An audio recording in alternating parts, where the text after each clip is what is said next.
আজকে ধুন্দুল পাড়তে উঠেছি। ধুন্দুলের কি অবস্থা দেখাচ্ছি আপনাদের। এই যে দেখেন একটা ধুন্দুল, এটা একটু বাড়তি বাড়তি মনে হচ্ছে, ছিঁড়তেছে না। যাক, মনে হয় বেশ একটা বাড়তি হয়নি, তাই ছিঁড়ে গেছে। এই যে আরেকটা, এই যে আরেকটা দেখেন, এটাও এটাও বেশ বড় হয়ে গেছে। এটা বেশ একটা বাড়তি হয়নি মনে হয়।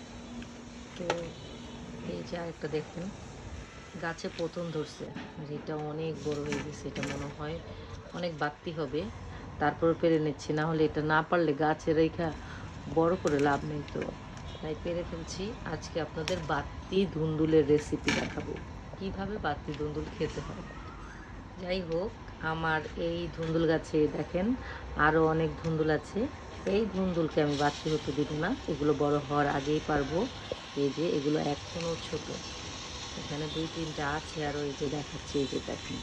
আর এই সব ধুন্দুল আমি কোত্থেকে খেয়েছি, ফ্রিতে পাচ্ছি এই যে এই গাছ থেকে। তো এখন এগুলো নিয়ে যাব রান্না করতে। ছেলার পরে দেখলাম এই ধুন্দুলটা ছোট হলে কি হবে, এটা একটু বেশি বাড়তি।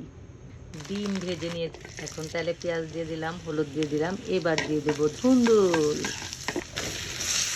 কিছুক্ষণ ভেজে নেব, ভেজে নেওয়ার পরে দিয়ে দেবো পানি। তারপর চুলার জাল বাড়িয়ে দিয়ে এতে ডিম দিয়ে দিচ্ছি, কাঁচামরিচ দিয়ে দিব, এবং কিছুটা জাল করার পরে নামিয়ে ফেলবো। হয়ে যাবে আমার বাড়তি ধুন্দুলের রেসিপি। এই যে দেখেন আমার বাড়তি ধুন্দুলের রেসিপি, সেই স্বাদ হবে, বুঝতে পারছেন?